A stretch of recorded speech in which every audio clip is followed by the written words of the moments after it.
And I don't know what you're wearing. Okay. It's hot as hell in here. I'm wearing glasses, okay? He's Bruce the Blog, and we're sweating in here in sweaters and sweatshirts. It's cotton, by the way. And he's Bazzo, and you're watching Bruce the Blog in a cotton sweater that Bazzo doesn't like. Goes Bazzo! Well, I miss your handkerchief. Good evening, everybody. Well, I'll check with you before I do my haberdasher.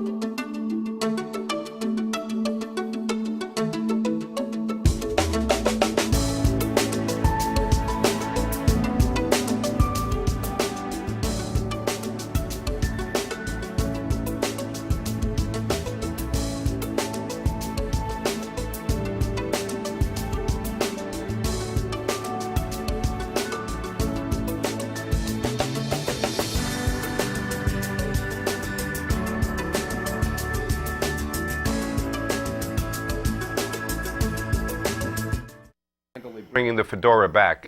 But that's not why we're here today, folks. We're here with our guest, Dario Gristina. Dario, welcome. Hello, Yes, thank welcome. you. Right. Andy, Welcome. thank you. Dario is a very successful businessman. Boy, these cameras are very temperamental. Either that or I have a twitch. Dario is a very successful businessman. It's the cotton sweater. In Putnam. Well, in the city. Okay, in the city, but your residence is... Residence in Putnam. In Putnam, who was a candidate for State Assembly in the 94th District, as the graphic at the beginning of the show displayed. And so we're going to be talking with him about politics and about why he's running for office and about a lot of issues that affect all of us who live in New York State. Bazzo, well, if I have a salute of the week, and there's a little... Through the magic of television, there's a time delay between when we're doing this and when you're going to see it, but I'm going to do this anyhow because I'm a shameless Syracuse booster because I went there. So anyhow, as we're taping the show, Syracuse just got into the Elite Eight of the NCAA tournament. By the time you watch it, the tournament will be over, so they'll either be the champion or not. Anyhow, I want to salute my alma mater, Syracuse, the Orange Men, for getting further than a lot of people thought they would, even though they were seeded number one because they're without their big center, Fab Mello, who was ineligible, and so that's my salute. What's your salvo? Well, I'm going to keep it on the sports topic. Okay, great. Good idea. I'm going to salvo all these people that are criticizing Tebow coming to, and I hate football. I don't recognize its right to exist. Okay. But I'm reading in these headlines, they're mocking Tebow, who apparently helped the Broncos last year make the playoffs. Yeah, he surprised people, yeah. And they're mocking him because of his religion and saying, oh, you can't come to New York, you can't do this. And you saw that headlines, God him on the Post. And I'm listening. I agree with you. I And think I'm it's absurd that people would make fun of that. I agree. His religion, and he may practice it on the field, but how many ball players go like this? And thank God when they do. No, but now, we talked recently because it was April Fool's Day, or it's coming up, depending how you're watching this. But, there's a lot of foolish people out there who make foolish comments about even with the name attached to it. I mean, he was about reporters. The point being, it says everything about them and nothing about him. Apparently, the man has got a talent at football and he's good at it. And the people that support the New York Jets should be thrilled to death they're not the New York Mets, who would have passed up on a player like that. You know something? If you know anything about really rabid sports fans, they're not rational to begin with. So anyhow, let's talk to Dario. But they got an ownership that was trying to improve the team, and I but the most rabid sports fans are the most irrational sports fans. That's the way it goes. I agree with I think Tebow is a hell of a player. Yeah, I think he's. I've been watching him since his college days, and I was very upset that he was not a starter. And then when I watched him last season and bringing that team back, I was very, very happy for him. And, and he is. He's a very religious man. And to make fun of that, that's what kills me. It's pretty pathetic of the people who make fun of him. Anyhow, we're brought to you by the Penny Saver, owned by Chase Media Group, and we salute also Carla Chase and Frank Rich for letting us be here not only every week, but now with our YouTube channel. It's whenever you want to see us, and we're also on Facebook now. So Bruce Goes Bazzo is the YouTube channel, and Bruce The Blog Goes Bazzo is the Facebook. It's Bruce Goes Bazzo Facebook, Bruce Goes Bazzo YouTube, and our email is Bruce Goes Bazzo Bazzo at gmail.com. At Gmail, right. So So yeah, we're right, all over right. the place. Thanks to Denise Wilson, Right. as always. Yes, right. So anyhow, we're going to start off, Yes. Dario, I want to read a quote that's on your website. Sure. And this is the quote. I know in my heart that man is good, that what is right will always eventually triumph, and there's purpose and worth to each and every life. And you could tell us, I know who it is reading it, but you can tell us who that comes from. It's somebody who's your sort of a hero. Yes, it is Ronald Reagan. Right. And I remember when he spoke those words. Oh, really? The first time? I mean, the first originally? time, Yeah, originally. It made a big impression. Those words are very powerful words, especially the part about that there is purpose and meaning to each and every life. Right. It really underscores the human side of the late president. Right, and you, now in your case, and I think it's worth talking a little bit about, your background. That you came to this country with your family from Italy. Yes. In what was it, 1990s? Was it or No, it was 1980s. Yes. 1981. Right. July 10th. And so you really are a great example, by the way, of a self-made man, as the expression goes. You have a degree in electronics engineering, right? Yes. And I know you're saying in your biography that when you were 17 when you came here. Was that what you Yes. said? Yeah. And that you started with your dad, right, consulting, and then That's built up correct. your own business and. Well, it's always been working together with family. What part of members. Italy? Right. I was born and raised in Catania, Sicily. Northern or southern? I don't know. Sicily. Oh, Southern. Sicily. Yes. Because my grandfather. Some people say, "Oh, that's a whole different country." See, my grandfather. It is. I mean, my grandfather's from the mainland, and I don't want to tell you what he calls Sicilians. But he came here in 1922, escaping Mussolini. And he had a couple of things, like you with Ronald Reagan, that he passed on to his children. Number one, he told me the race may not always be to the swiftest nor the battle to the strongest, but that's the way to bet. And he always said, a friend in need is a pest. I mean, he in other words, you come from another country, you come here, and you start, and you can't lose your sense of humor, and that's what he was trying to convey with those takeoffs on popular sayings, that if you can't laugh, you're not going to make it in the struggles you have to face in starting a new life. Did you find that?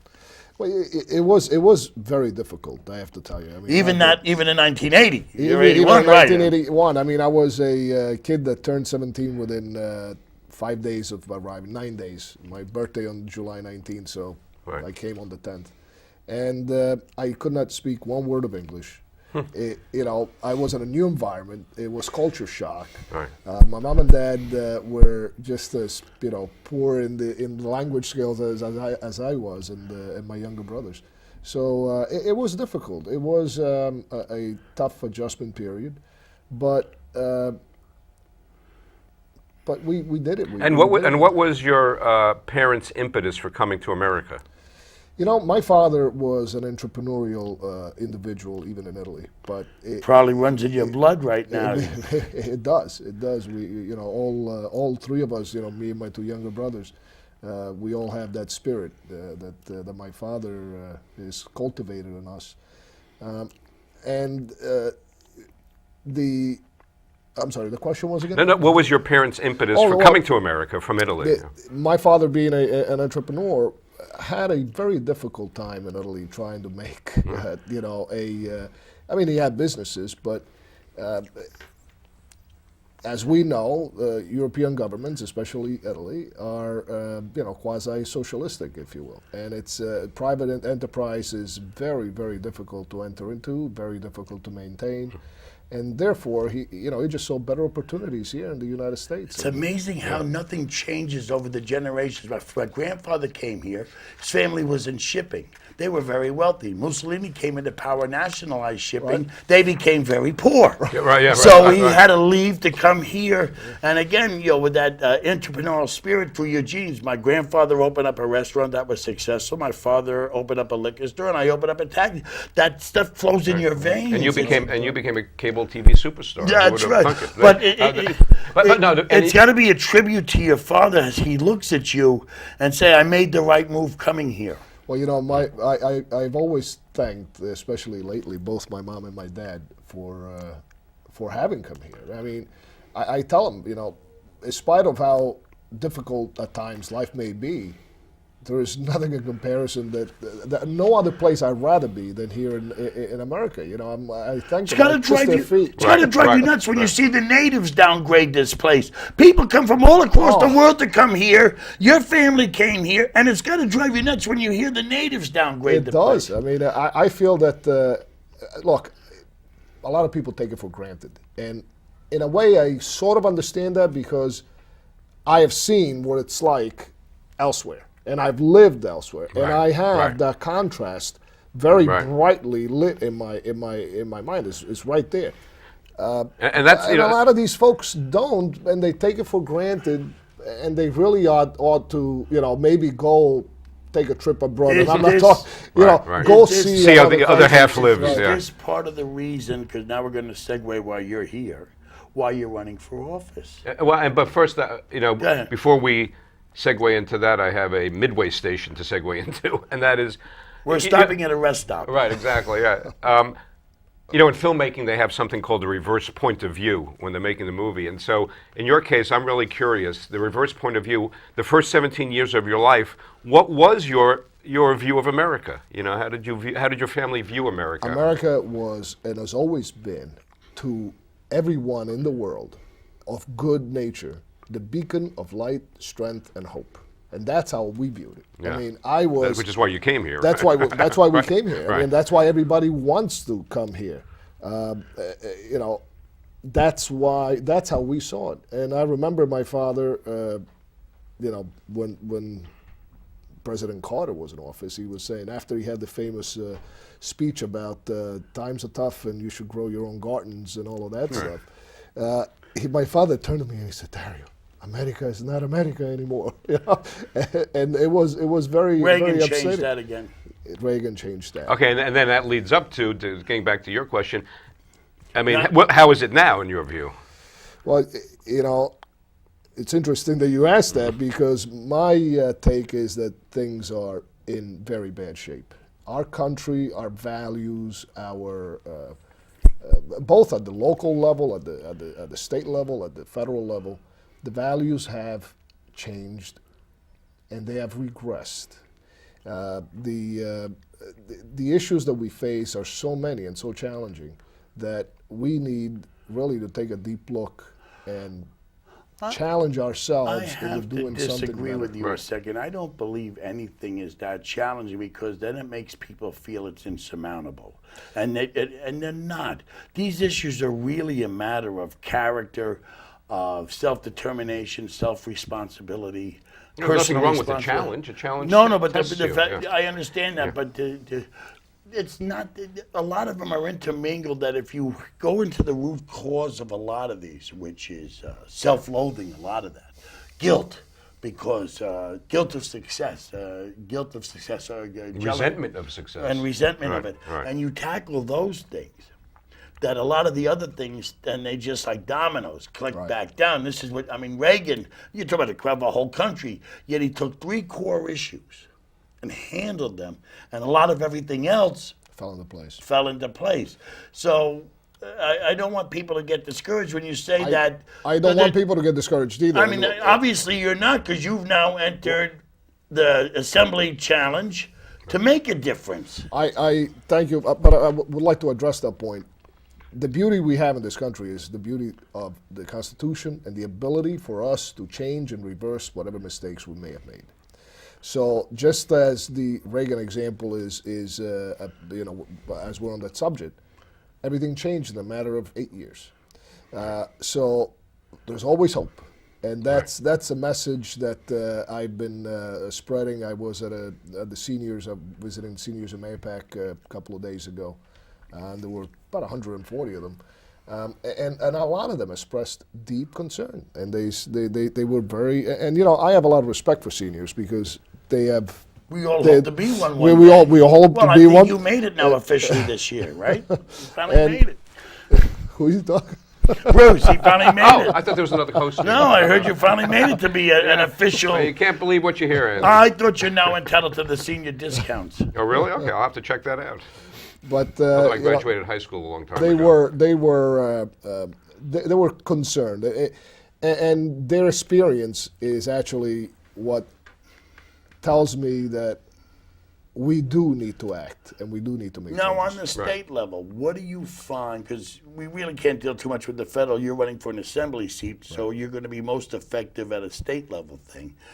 What do you feel are the most pressing 3 things you want to get people to know that you want to tackle? And by the way, on Dario's website, which I have, I'm looking right at on my iPad, I know you say one of your core, I guess, planks is Shake Up Albany, right? That's, But what does that yeah, mean? right. What 3 issues are you passionate about now that you say, you give me 2 years and I'm at least going to get to these? I may not win the battle in 2 years. Well, it's a let's short start time. off with, I mean, I've done my research at least. Let's start off with creating jobs, because everybody's talking about creating jobs. I mean, I think Well, you know, creating jobs is a huge issue. I mean, we all know that we're not making anything in this country or the state. Creating jobs or private sector jobs? Anybody could create a public sector job, which is not really a job. I couldn't agree with you more, and that's exactly not what really I a mean. job. Private You sector. know what we'll be hearing about that one. And You moreover, know what I meant. I think the it- phone's ringing.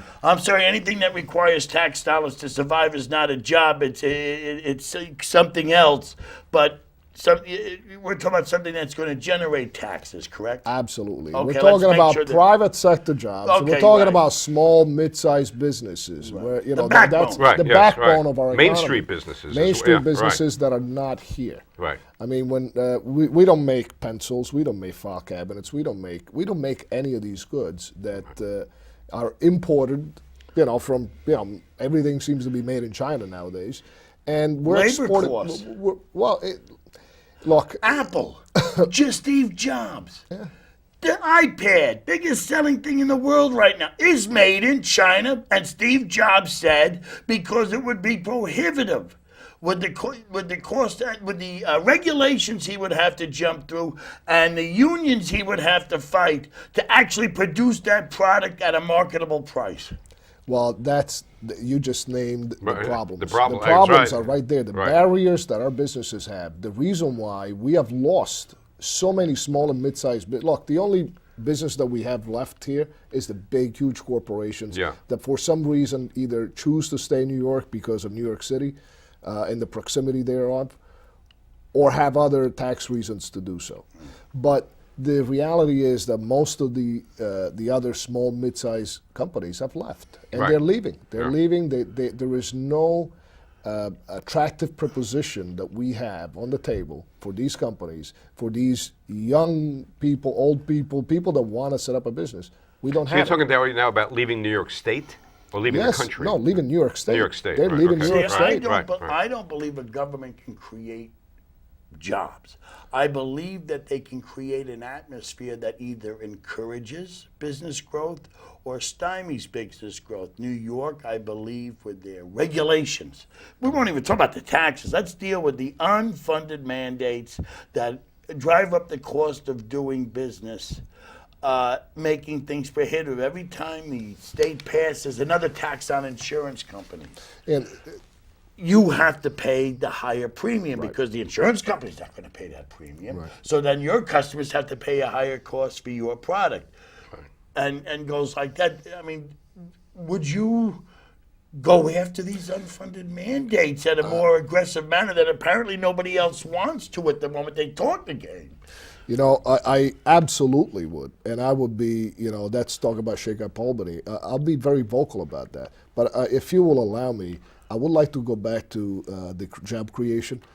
Yeah. And I agree with you that it is not government's job to create jobs. The government does not do that. And as you said, what the government does, it's kind of allows this plot of land to be used for one thing or another and encourages that particular use. Enable job creation. you Enables, might- yeah, exactly. Right, So right. let me give you an example of that. I mean, I was recently at a meeting about this Yorktown Costco. Okay, I was right. recently at a meeting where I frankly said I don't think that that's the kind of business we need. I remember I was there. Remember, yeah, I was saying, right. There was another meeting during which, with the Chamber of Commerce folks, all very nice, smart people. And I said, listen, guys, if you're telling me that the DOT won't give you money in order to enlarge the road so that you can have a Home Depot or Costco, sorry, I hear you, but let me tell you something. If we came up with a comprehensive plan, and we were to say Costco is an anchor tenant, however, we have plans to bring in small, mid-sized businesses, residential, right. A whole plan that will revitalize the section. Because look, we do have a lot to offer. It's a great community. It's close to Manhattan. It's a beautiful scenic place. There are plenty of housing opportunities available. So let's bring in close to Mass Transit. Let's bring in young biotech firms. Right. Let's bring in light manufacturing. I don't care if it's a metal shop. Let's attract and make deals with the realtors in the city to build some spaces, both commercial office, right. And make it a big plan. And they said, well, if they don't give us the money for Costco, they won't give us the money. I said, no, you're wrong, because then we will go and shame them. Because here we have created a platform that is exactly akin to what they're talking about, enabling job creation. And we're going to demand not only that we get money to fix the roads, right. but we also going to demand tax incentives right. and other attractive offers so these companies are motivated to come and do business here. No, and I was there. Again, that was the meeting. I was sitting next to you at the chamber offices, and Dario did bring up an excellent point that nobody previously had brought up. And it's not, what you're saying, Dario, is not just about creating jobs. It's actually helping start-up businesses, exactly. right? It's making the soil it's creating fertile. businesses, not it's which making create the soil jobs, fertile, right. and say, Right. come bring me your seed. You know Right. what's funny? And I've done everything else. it's getting to the root of it by saying, Well, let's create businesses that create jobs. Right in That's Mohegan, you've seen that just now.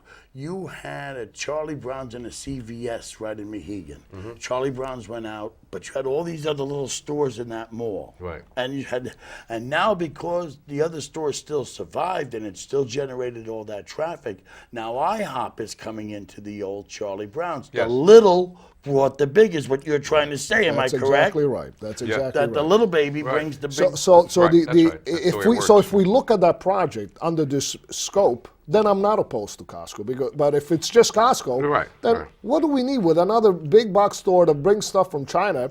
And how do we make money to buy that stuff? Where are we gonna make our Right, money? right. And we got to go schlep all the way down to the city. But in the state level, it's to start lowering the cost of doing business in New York, from insurance costs.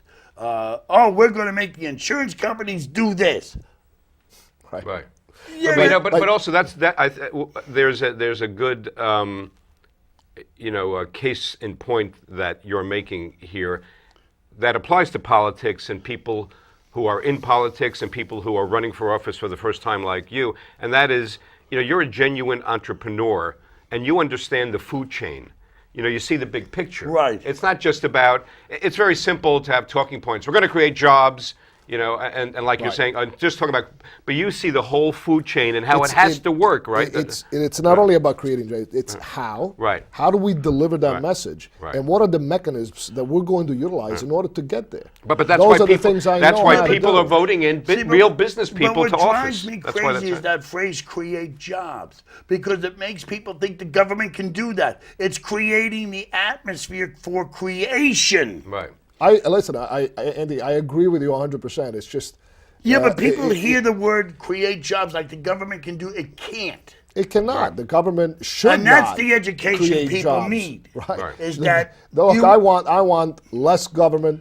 I want thoughtful government, but I don't want the government intruding in my private life.